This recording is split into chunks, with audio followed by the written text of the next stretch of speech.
RCB ಅಭಿಮಾನಿಗಳಿಗೆ ಈಗ good news ಸಿಗ್ತಾ ಇದೆ. ಚಿನ್ನಸ್ವಾಮಿ ಕ್ರೀಡಾಂಗಣದಲ್ಲಿ 5 ಪಂದ್ಯ ಆಡೋದಕ್ಕೆ ಆರ್ಸಿಬಿ ಒಪ್ಪಿಗೆಯನ್ನು ಸೂಚಿಸಿದ್ದಾರೆ.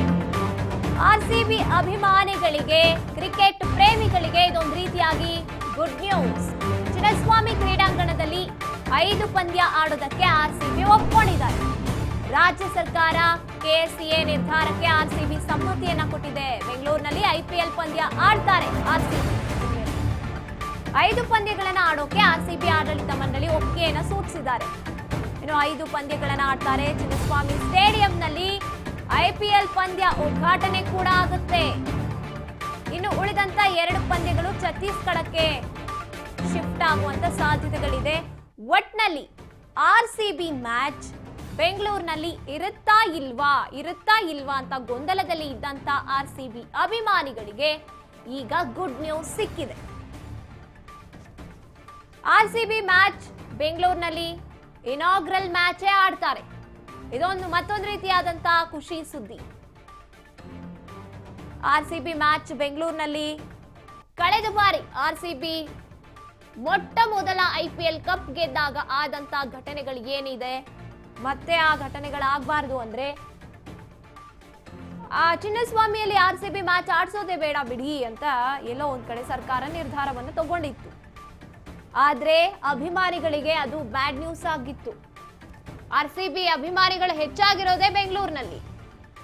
ಇಲ್ಲೇ ನಾವು ಆರ್ಸಿಬಿ ಮ್ಯಾಚ್ನ ನಮ್ಮ ಕಣ್ಣಾರೆ ನೋಡೋಕ್ಕಾಗಿಲ್ಲ ಅಂದ್ರೆ ಏನ್ ಬಂತು ಅಂತ ಇತ್ತು. ಆದ್ರೆ ಸಾಕಷ್ಟು ವಿಚಾರಗಳನ್ನ ಇಲ್ಲಿ ಮಾತಾಡಿ ಪರಿಶೀಲನೆಯನ್ನ ನಡೆಸಿ ಅಲ್ಲಿ ಫಿಟ್ನೆಸ್ ಟೆಸ್ಟ್ ಕೂಡ ಆಯ್ತು. ಫಿಟ್ನೆಸ್ ಟೆಸ್ಟ್ ಆದಾಗ್ಲೂ ಕೂಡ ಎಲ್ಲೋ ಒಂದ್ ಕಡೆ ಇನ್ನೂ ಕೂಡ ಪರಿಶೀಲನೆಯಲ್ಲಿ ಇದೆ. ಆರ್ಸಿಬಿ ಮ್ಯಾಚ್ ಬೆಂಗಳೂರಲ್ಲಿ ಆಡುತ್ತಾ ಇಲ್ವಾ ಅನ್ನೋಂಥ ಗೊಂದಲನೇ ಇತ್ತು. ಆದ್ರೆ ಫೈನಲಿ ಈಗ ಆರ್ಸಿಬಿ ಮ್ಯಾಚ್ ಬೆಂಗಳೂರಿನಲ್ಲಿ ಇರುತ್ತೆ. ಚಿನ್ನಸ್ವಾಮಿ ಸ್ಟೇಡಿಯಂನಲ್ಲಿ ಆರ್ಸಿಬಿ ಇನಾಗ್ರಲ್ ಮ್ಯಾಚ್ನೇ ಆಡ್ತಾರೆ. ಉದ್ಘಾಟನೆ ಮೊಟ್ಟ ಮೊದಲ ಆರ್ಸಿಬಿ ಮ್ಯಾಚ್ ಬೆಂಗಳೂರಿನಲ್ಲಿ. ಇನ್ನು ಛತ್ತೀಸ್ಗಢದಲ್ಲಿ ಮುಂದಿನ 2 ಪಂದ್ಯಗಳನ್ನ ಆಡೋದಕ್ಕೆ ಶಿಫ್ಟ್ ಮಾಡಲಾಗುತ್ತೆ. ಒಟ್ಟಿನಲ್ಲಿ ಚಿನ್ನಸ್ವಾಮಿ ಸ್ಟೇಡಿಯಂನಲ್ಲಿ ನಾವು ಬೆಂಗಳೂರಿನಲ್ಲಿ ಇರುವಂತ ಅಭಿಮಾನಿಗಳು ನಮ್ಮ ಹುಡುಗರು ಅಂದ್ರೆ ನಮ್ಮ ಆರ್ಸಿಬಿ ಮ್ಯಾಚ್ ನ ನೋಡೋಕ್ಕಾಗುತ್ತಾ ಇಲ್ವಾ ಅನ್ನುವಂತ ಗೊಂದಲದಲ್ಲಿ ಇದ್ದಂತ ಆರ್ಸಿಬಿ ಅಭಿಮಾನಿಗಳಿಗೆ ಸಿಕ್ಕಿರುವಂತ ಗುಡ್ ನ್ಯೂಸ್ ಇದು. ಆರ್ಸಿಬಿ ಮ್ಯಾಚ್ ಅನ್ನ ನಾವು ಬೆಂಗಳೂರಿನಲ್ಲೇ ಕೂತು ನೋಡಬಹುದು, ಚಿನ್ನಸ್ವಾಮಿಯಲ್ಲಿಯೇ ಕೂತು ನೋಡಬಹುದು. ಆರ್ಸಿಬಿ ತಂಡದ ತವರು ಅಂತ ಹೇಳ್ಬೋದು ಚಿನ್ನಸ್ವಾಮಿ ಸ್ಟೇಡಿಯಂನ. ಎಸ್ಎನ್ ಈ ಬಗ್ಗೆ ನೇರ ಸಂಪರ್ಕದಲ್ಲಿ ನಮ್ಮೊಂದಿಗೆ ಭಾಗಿಯಾಗಿದ್ದಾರೆ ನಮ್ಮ ಪ್ರತಿನಿಧಿ ಶಿವು. ಶಿವು, ಒಂದು ರೀತಿಯಾಗಿ ಕ್ರಿಕೆಟ್ ಅಭಿಮಾನಿಗಳಿಗೆ, ಆರ್ಸಿಬಿ ಅಭಿಮಾನಿಗಳಿಗೆ ಇದು ಗುಡ್ ನ್ಯೂಸ್ ಅಂತ ಹೇಳ್ಬೋದು. ಇದ್ರ ಬಗ್ಗೆ ಹೆಚ್ಚಿನದಾಗಿ ಹೇಳೋದಾದ್ರೆ ಗಾಯತ್ರಿ, ಏನು ಅತಿ ಹೆಚ್ಚಿನ ಫ್ಯಾನ್ ಫಾಲೋಯಿಂಗ್ ಹೊಂದಿರುವಂಥ ಆರ್ಸಿಬಿ ತಂಡ ಏನಿದೆ, ಆ ಆರ್ಸಿಬಿ ತಂಡ ಬೆಂಗಳೂರಿನ ಚಿನ್ನಸ್ವಾಮಿ ಕ್ರೀಡಾಂಗಣದಲ್ಲಿ ಮ್ಯಾಚ್ಗಳು ನಡೆಯೋದು ಸಾಧ್ಯವೇ ಇಲ್ಲ ಅನ್ನೋಂಥ ಒಂದು ಸ್ಥಿತಿ ಇತ್ತು. ಅಂತಂದರೆ ಯಾವಾಗ ಕಾಲ್ತುಳಿತದ ಪ್ರಕರಣದಲ್ಲಿ ಅಭಿಮಾನಿಗಳು ಜೀವವನ್ನು ಕಳ್ಕೊಂಡ್ರು, ಅನಂತರದಲ್ಲಿ ಕೇಸ್ ಮೇಲೆ ಕೇಸ್ ಆಯಿತು. ಚಿನ್ನಸ್ವಾಮಿ ಸ್ಟೇಡಿಯಂನಲ್ಲಿ ಸೇಫ್ಟಿ ಮೆಜರ್ಸ್ ಇಲ್ಲ ಅನ್ನುವಂಥದ್ದು ಕೂಡ ಮೈಕಲ್ ಡಿ ಕುನ್ನಾ ಅವರು ಕೊಟ್ಟಂಥ ವರದಿಯಲ್ಲಿತ್ತು. ಸಾಕಷ್ಟು ಸೇಫ್ಟಿ ಮೆಜರ್ಸ್ ಇಲ್ಲದೆ ಇರುವಂಥ ಕಾರಣಕ್ಕೋಸ್ಕರನೇ ಕಾಲ್ತುಳಿತದ ಪ್ರಕರಣದಲ್ಲಿ ಅಭಿಮಾನಿಗಳು ಸಾವನ್ನು ಹೊಂದಬೇಕಾಯಿತು ಅನ್ನುವಂಥ ಒಂದು ಏನು ವರದಿ ಕೊಟ್ಟಿದ್ರು, ಆ ವರದಿ ಹಿನ್ನೆಲೆಯಲ್ಲಿ ಸರ್ಕಾರ ಕೂಡ ಅದೇ ವರದಿಯನ್ನು ಇಟ್ಕೊಂಡು ಇಲ್ಲಿ ಅವಕಾಶಗಳನ್ನು ಕೊಡೋಕ್ಕೆ ಸಾಧ್ಯ ಇಲ್ಲ ಅಂತ ಹೇಳಿತ್ತು. ಆ ಬೆನ್ನಲ್ಲೇನೆ ಯಾವಾಗ ಕೆಎಸ್ಸಿಎಗೆ ವೆಂಕಟೇಶ್ ಪ್ರಸಾದ್ ಅವರು ಅಧ್ಯಕ್ಷರಾಗಿ ಇತ್ತೀಚೆಗಷ್ಟೇ ಆಯ್ಕೆ ಆದರು, ಆಗ ಅವರು ಸಾಕಷ್ಟು ಪ್ರಯತ್ನವನ್ನು ಮಾಡಿ ಆರ್ಸಿಬಿ ಜೊತೆಗೆ ಕರ್ನಾಟಕ ಸರ್ಕಾರದ ಜೊತೆಗೆ ಕೋರ್ಡಿನೇಷನ್ ಮಾಡ್ತಾ ಇಲ್ಲಿ ಬೆಂಗಳೂರಿನಲ್ಲಿ ಆರ್ಸಿಬಿ ಅಭಿಮಾನಿಗಳು ಆರ್ಸಿಬಿ ಮ್ಯಾಚನ್ನು ನೋಡಬೇಕು, ಆರ್ಸಿಬಿ ಅವರು ಇಲ್ಲೂ ಕೂಡ ಚಿನ್ನಸ್ವಾಮಿ ಕ್ರೀಡಾಂಗಣದಲ್ಲಿ ಮತ್ತೆ ತಮ್ಮ ಪಂದ್ಯಗಳನ್ನು ಆಡಬೇಕು ಅನ್ನುವಂಥ ಒಂದು ಮನವಿ ಮಾಡಿಕೊಂಡಿದ್ರು. ಈ ಹಿನ್ನೆಲೆಯಲ್ಲಿ ಸಾಕಷ್ಟು ಮೀಟಿಂಗ್ಗಳ ಆದ ನಂತರದಲ್ಲಿ ಈಗ ಕೊನೆಗೆ ಸರ್ಕಾರ ಕೂಡ ಕಂಡೀಷನಲ್ ಒಪ್ಪಿಗೆ ಕೊಟ್ಟಿತ್ತು. ಆ ಕಂಡೀಷನಲ್ ಒಪ್ಪಿಗೆ ಮೇಲೆಗೆ ಈಗ ಆರ್ಸಿಬಿ ಅವರು 5 ಪಂದ್ಯಗಳನ್ನು ಬೆಂಗಳೂರಿನ ಚಿನ್ನಸ್ವಾಮಿ ಸ್ಟೇಡಿಯಂನಲ್ಲಿ ಆಡುವಂಥದ್ದಕ್ಕೆ ಒಪ್ಪಿಗೆ ಕೊಟ್ಟಿದ್ದಾರೆ. ಆಡ್ತೀವಿ ಅಂತ ಹೇಳಿದ್ದಾರೆ, ತಮ್ಮ ಅಭಿಮಾನಿಗಳ ಮುಂದೆ ಆಡ್ತೀವಿ ಅನ್ನುವಂಥದ್ದನ್ನು ಕೂಡ ಹೇಳಿರುವಂಥದ್ದು. ಈಗ ಉದ್ಘಾಟನಾ ಪಂದ್ಯ ಕೂಡ ಇಲ್ಲೇ ಆಗುವಂಥ ಒಂದು ಇಲ್ಲೇ ಚಿನ್ನಸ್ವಾಮಿ ಸ್ಟೇಡಿಯಂನಲ್ಲೇ ಆಗುತ್ತೆ ಅನ್ನುವಂಥದ್ದು ಹೇಳಿದ್ದಾರೆ. ಇವತ್ತು ಅಧಿಕೃತವಾಗಿ ಕೆಎಸ್ಸಿ ಅವರು ಈ ಕುರಿತಾಗಿ ಮಾಧ್ಯಮಗೋಷ್ಠಿಯನ್ನು ಕೂಡ ಮಾಡಲಿದ್ದಾರೆ. ಸೊ ಈ ಒಂದು ಪಂದ್ಯ 7 ಪಂದ್ಯಗಳಲ್ಲಿ 5 ಪಂದ್ಯಗಳು ಬೆಂಗಳೂರಿನ ಚಿನ್ನಸ್ವಾಮಿ ಸ್ಟೇಡಿಯಂನಲ್ಲಿ ಆಡಿದ್ರೆ ಇನ್ನೆರಡು ಪಂದ್ಯ ಛತ್ತೀಸ್ಗಢಲ್ಲಿ ಆಡುವಂಥದ್ದು ನಿರ್ಧಾರ ಆಗಿದೆ. ಹಾಗಾಗಿ ಈಗ ಬೆಂಗಳೂರಿನ RCB ಅಭಿಮಾನಿಗಳಿಗೆ ಇದು ಖುಷಿಯ ವಿಷಯ ಅಂತಾನೆ ಹೇಳಬಹುದು.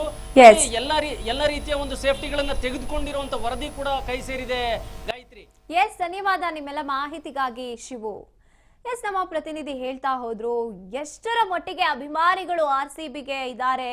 ಯಾಕಂದ್ರೆ ನಮ್ಮ ಹುಡುಗರು, ಅವರು ನಮ್ಮನೆ ಮಕ್ಕಳು, ನಮ್ಮನೆಯವರು ಯಾರೋ ಹೋಗಿ RCB ಮ್ಯಾಚ್ ಆಡ್ತಿದ್ದಾರೆ ಅನ್ನೋ ರೀತಿಯಾಗಿ ಅಭಿಮಾನಿಗಳು ಹೆಚ್ಚಾಗಿರುವಂಥದ್ದು. ಚಿನ್ನಸ್ವಾಮಿ ಕ್ರೀಡಾಂಗಣದಲ್ಲಿ 5 ಪಂದ್ಯ ಆಡೋದಕ್ಕೆ RCB ಅಷ್ಟು ಅಂದಿದ್ದಾರೆ. ನಾವು ಆಡ್ತೀವಿ, ನಮ್ಮ ಟೀಮ್ನ ನಾವು ಚಿನ್ನಸ್ವಾಮಿ ಸ್ಟೇಡಿಯಂನಲ್ಲಿ ನಮ್ಮ ಪಂದ್ಯವನ್ನ ನಮ್ಮ ಹುಡುಗರು ಆಡ್ತಾರೆ ಅಂತ. ಇದು RCB ಅಭಿಮಾನಿಗಳಿಗೆ, ಬೆಂಗಳೂರಿನಲ್ಲಿ ಇರುವಂತವರಿಗೆ ನಿಜಕ್ಕೂ ಕೂಡ ಇದು ನಮ್ಮ ಮನೆ, ಅಂದ್ರೆ ಚಿನ್ನಸ್ವಾಮಿ ಸ್ಟೇಡಿಯಂ ಅನ್ನುವಂಥದ್ದು ನಮ್ಮ ಮನೆ. RCB ಟೀಮ್ ಅಲ್ಲಿ ಇರುವಂತವರು ನಮ್ಮನೆ ಹುಡುಗರು ಅನ್ನೋ ರೀತಿಯಾಗಿ ಅಭಿಮಾನಿಗಳು ಅತಿ ಹೆಚ್ಚು ಸಂಖ್ಯೆಯಲ್ಲಿ. ಅಲ್ಲಿ ಏಜ್ ಗ್ರೂಪ್ ಅಂತ ಇರೋದಿಲ್ಲ. ಅಭಿಮಾನಿಗಳನ್ನ ನೋಡ್ತಾ ಹೋದಾಗ ವಿರಾಟ್ ಕೊಹ್ಲಿಗೆ ಇರುವಂತ ಫ್ಯಾನ್ ಬೇಸ್ ಏನಿದೆ, RCB ನಲ್ಲಿ ಒಂದ್ ರೀತಿಯಾಗಿ RCB ನಲ್ಲಿ ವಿರಾಟ್ ಇದ್ದಾರೆ ಅನ್ನೋದಕ್ಕೇನೆ ಅಭಿಮಾನಿಗಳ ಸಂಖ್ಯೆ ಹೆಚ್ಚಾಗಿದೆ ಅಂತಾನು ಹೇಳ್ಬೋದು. ಅದೇ ರೀತಿಯಾಗಿ ಈ ಬಾರಿಯೂ ಕೂಡ RCB ಕಪ್ ಗೆಲ್ಲುತ್ತಾ ಅನ್ನುವಂತ ನಿರೀಕ್ಷೆ ಒಂದ್ ಕಡೆ ಆದ್ರೆ, RCB ನಮ್ಮ ಊರಲ್ಲಿ, ನಮ್ಮ ಬೆಂಗಳೂರಿನಲ್ಲಿ, ನಮ್ಮ ಸ್ಟೇಡಿಯಂ ಅಲ್ಲಿ, ಚಿನ್ನಸ್ವಾಮಿ ಸ್ಟೇಡಿಯಂ ಅಲ್ಲಿ ಮ್ಯಾಚ್ ಆಡ್ತಾರಾ ಅನ್ನುವಂತ ಕುತೂಹಲ ಇತ್ತು. ಈಗ ಆ ಕುತೂಹಲಕ್ಕೆ ಒಂದ್ ರೀತಿಯಾಗಿ ತೆರೆ ಬಿದ್ದಿದೆ. ಈಗ ಈ ಸಲ ಕಪ್ ನಮ್ದ ಅನ್ನೋದನ್ನ ಕಾದು ನೋಡುವಂತ ಕಾಲ ಬಂದಿರುವಂತದ್ದು. ಪ್ರತಿ ವರ್ಷದಂತೆ ಕಾಯ್ತಾ ಇರ್ತಾರೆ, ಈ ಸಲ ಕಪ್ ನಮ್ದೇ ಅನ್ಕೊಂಡೆ ಕಾಯ್ತಾ ಇರ್ತಾರೆ. ಈ ಕಳೆದ ಬಾರಿ ಏನೋ ಪ್ರೂವ್ ಮಾಡಿದ್ರು, ಎಸ್ ಈ ಸಲ ಕಪ್ ನಮ್ದಾಯ್ತು ಅಂತ. ಈಗ ಅಭಿಮಾನಿಗಳ ಸಂಖ್ಯೆ, ನಿರೀಕ್ಷೆ ಇನ್ನ ಕೂಡ ಹೆಚ್ಚಾಗಿದೆ ಅಂತ ಹೇಳ್ಬೋದು RCB ಟೀಮ್ ಮೇಲೆ. ಹಾಗಾಗಿ ಒಂದು ಕುತೂಹಲಕ್ಕೆ ತೆರೆ ಬಿದ್ದಿದೆ ಇವತ್ತು. RCB ಟೀಮ್ ನಮ್ಮ ಊರಿನಲ್ಲಿ, ನಮ್ಮ ಬೆಂಗಳೂರು ಟೀಮ್ ಏನಿದೆ RCBಯ ತವರು ಆಗಿರುವಂತಹ ಚಿನ್ನಸ್ವಾಮಿ ಸ್ಟೇಡಿಯಂನಲ್ಲಿ ಪಂದ್ಯವನ್ನ ಆಡ್ತಾರೆ, ಅದು ಫಿಕ್ಸ್. ಸೊ ಹಾಗಾಗಿ ಯಾರ್ಯಾರ ಅಭಿಮಾನಿಗಳಿದ್ದಾರೆ, ಕಾದು ಕೂತಿದ್ದಂತಹ ಅಭಿಮಾನಿಗಳು ಸಂಭ್ರಮಾಚರಿಸ್ತಾ ಇರ್ತಾರೆ. ನಾವು ಹೋಗಿ ನೋಡ್ಬೋದು ನಮ್ಮ ಟೀಮ್ನ ಪಂದ್ಯಗಳನ್ನ, RCB ಚಿನ್ನಸ್ವಾಮಿಯಲ್ಲಿ ಪಂದ್ಯ ಆಡುದನ್ನ ಅಂತ ಕಾಯ್ತಾ ಇರುವಂತವ್ರಿಗೆ ಖುಷಿ ಸುದ್ದಿ ಇದು.